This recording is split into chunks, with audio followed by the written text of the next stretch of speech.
Para finalizar aqui o bate-papo político, eu quero chamar o Sátiro Salles sobre uma informação que desperta aí interesse de milhares e milhares de aposentados em todo o Brasil que lutam para revisar os cálculos da aposentadoria.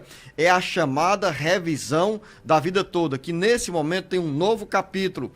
A medida já tinha sido decidida pelo Supremo Tribunal Federal como legal, como constitucional, mas o INSS decidiu recorrer e pediu ao Supremo Tribunal Federal para suspender o julgamento de todos os processos que dizem respeito à vida toda. Sátiro Salles. Mais um capítulo na luta de milhares de pessoas que tentam uma decisão que as proteja com a chamada revisão da vida toda. O Instituto Nacional do Seguro Social, o INSS, decidiu entrar nesta última segunda-feira no Supremo Tribunal Federal, STF, com um pedido para que sejam suspensos todos os julgamentos que envolvam a chamada revisão da vida toda. O pedido do INSS é no sentido de que a medida tenha validade até que o STF conclua em definitivo a decisão sobre o direito de muitos aposentados conquistarem a revisão da sua aposentadoria. O Pleno do STF definiu como constitucional no ano passado que o cálculo para a revisão da vida toda é constitucional. O entendimento é de que, com essa decisão, todas as contribuições previdenciárias feitas ao INSS pelos trabalhadores no período anterior a julho de 1994 podem ser considerados no cálculo dos aposentados ou das aposentadorias, o que pode aumentar os rendimentos de parte dos aposentados. Em alguns casos, porém, o cálculo pode jogar a aposentadoria para baixo. Um detalhe importante: a revisão da vida toda possibilita que o aposentado inclua no cálculo do seu benefício os valores das contribuições feitas ao INSS antes de 1994.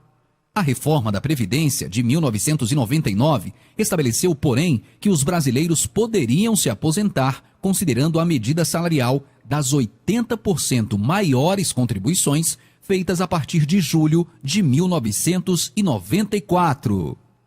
Com informações da área da Previdência, Sátiro Salles. Que vai e vem, jornalista Beto Almeida. Essa decisão já imaginávamos que tinha chegado ao fim no ano passado, quando o Supremo Tribunal Federal decidiu que é constitucional o cálculo ou o recálculo da aposentadoria para quem contribuiu até antes de 1994 e que poderia ser beneficiado com essa revisão dos dados da aposentadoria, dos valores de contribuições. O INSS se prevalece do fato de que o julgamento dessa questão no Supremo ainda não está transitado em julgado, ou seja, se não foi transitado em julgado, então ainda cabe recursos. Então, até que não caiba mais nenhum recurso, aí ele pede a suspensão. E alega, inclusive em alguns pontos é interessante, porque alega até a própria incompetência dele. Diz que não tem condições nem de pessoal, nem administrativa para avaliar o volume de recursos pedindo a revisão de aposentadorias,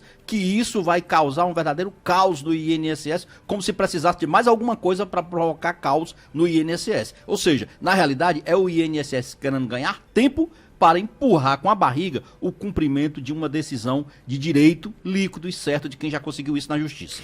Ainda nessa área da Previdência Social, me chega aqui a informação, o tempo é bem curtinho, mas o INSS anunciou a instituição da obrigatoriedade do uso da biometria para liberação de dinheiro do empréstimo consignado. Ou seja, jornalista Beto Almeida, os recursos do empréstimo consignado pelos bancos e entidades, instituições financeiras, essa grana só vai chegar à conta do aposentado ou do pensionista depois que essa pessoa estiver lá usando a biometria, ou seja, tem que fazer a biometria para dizer essa pessoa autorizou o empréstimo consignado. É uma medida para entrar em vigência dentro de 60 dias, mas alguns bancos já a praticam porque também é um caminho para evitar fraudes. Muitas vezes aposentados e pensionistas se queixam que não autorizaram o empréstimo consignado e são surpreendidos com desconto nas contas bancárias. Uma boa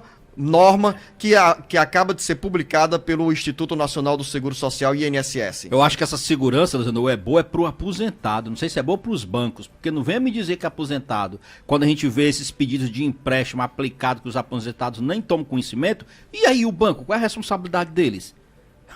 Quer dizer que o banco empresta sem saber como é que foi isso, com falsificação de assinatura. Bom, é o seguinte, jornalista o Marcos Surlão, o Beto Almeida olha para mim, né, e depois para a Câmara, não venha me dizer que isso é bom para o banco.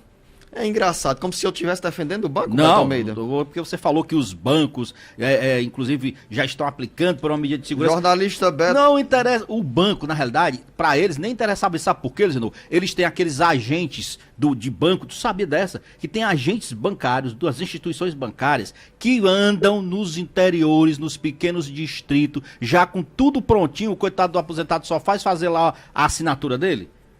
É isso. Eu acho que na questão da biometria, ótimo, excelente. Que vai ter mais controle. O que eu disse, jornalista Beto Almeida, é que alguns bancos, de acordo com... Tô pondo culpa em você não, rapaz. Eu disse aqui, jornalista Beto Almeida, que alguns bancos, de acordo com o próprio INSS, já exigem a biometria para liberar o empréstimo consignado.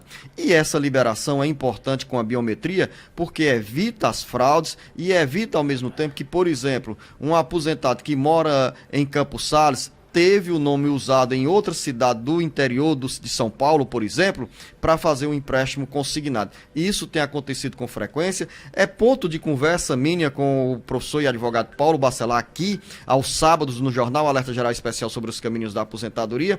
E tem também, como consequência, inquéritos abertos na Polícia Civil em várias partes do Brasil, justamente por conta dessas fraudes. Essa medida do INSS é importante e que seja cumprida à risca, tanto pelos bancos quanto pelos aposentados e aí pensionistas que devem ter o cuidado de não dar autorização nem assinar nenhum documento antes de ler essas propostas de empréstimos consignados.